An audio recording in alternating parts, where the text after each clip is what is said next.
Bonjour tout le monde, mon nom est Julien Brault, cofondateur de Arbekin. Aujourd'hui, je vais vous parler d'une couple d'actions dont le Wall Street Journal parlait ce matin dans les titres à surveiller, Stock to Watch Today pour être précis. La première action est une entreprise qui, étonnamment, aujourd'hui, il y a plein d'expressions populaires. Ils disent le GAFA ou c'est Google, Facebook, Amazon. GAFA, Facebook, Amazon, puis il y en a qui ont une autre manière de dire qui inclut Netflix. Et aucun de ces acronymes-là, pour parler des géants de la technologie qui innovent énormément, inclut Microsoft. Parce que, bon, c'est sûr que Windows suck un peu. Mais ce qu'il faut savoir, c'est que Microsoft est un géant de l'informatique en nuage, du cloud computing. Ils ont d'ailleurs récemment dévoilé leurs résultats qui étaient en dessous des espérances des analystes. Notamment la business de Azure qui compétitionne Amazon Web Service, qui est Amazon qui est le plus grand fournisseur d'infrastructures cloud, a cru de 73 au dernier trimestre pour atteindre 3 milliards. Mais l'entreprise a quand même fait en revenus, une augmentation de revenus de 14 pour atteindre 30 milliards sur un seul trimestre. Donc, on parle d'une entreprise qui est extrêmement profitable, marge de profit de 28 Donc, oui, ratio coût-bénéfice un peu élevé. Mais quand même une entreprise qui, je pense, n'a pas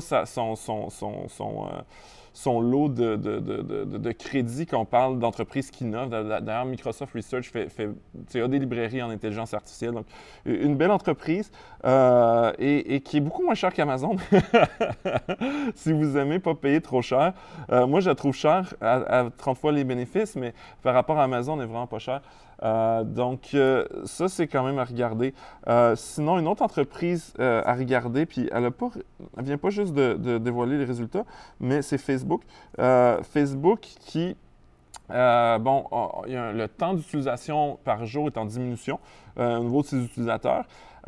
Mais l'entreprise rejoint en termes d'utilisateurs actifs 1,51 milliard de personnes, ce qui est vraiment incroyable.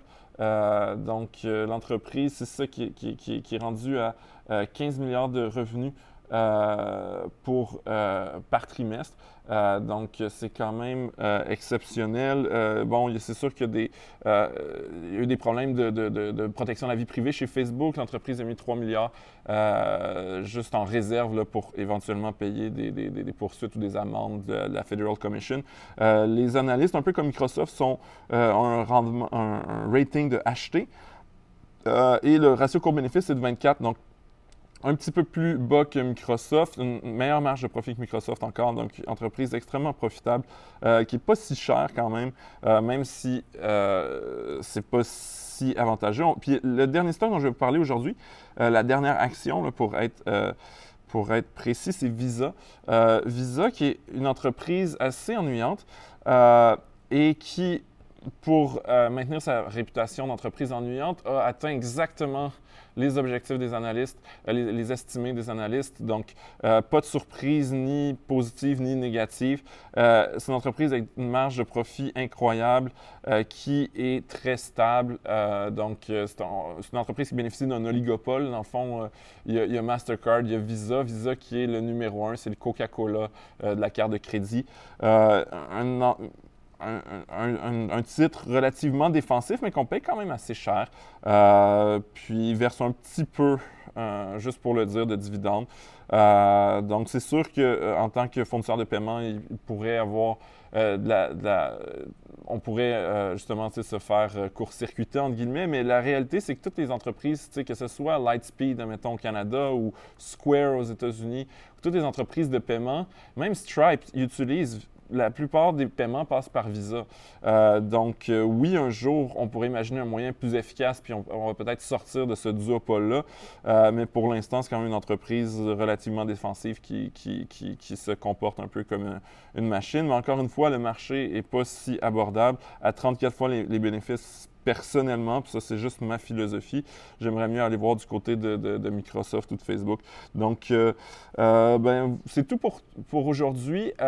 Si vous n'avez pas encore commencé à investir en bourse, on a une super offre pour vous. C'est une offre qu'on a créée avec Desjardins Courtage en ligne.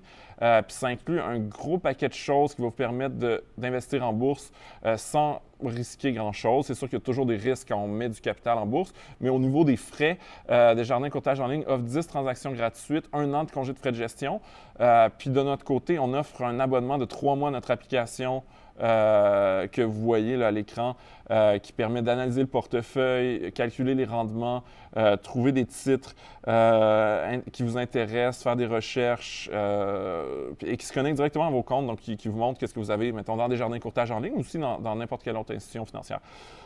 Donc, super application. Et finalement, on a un cours en ligne sur l'investissement qui a une durée d'à peu près 5 heures, qui est incroyable, qui va vous apprendre en fait l'ABC des choses que vous devez connaître pour investir en bourse. Donc, une super offre. Si vous avez déjà des comptes d'investissement, je vous invite à télécharger Arbekin sur Google Play ou le App Store. Et sur ce, je vous souhaite une bonne journée.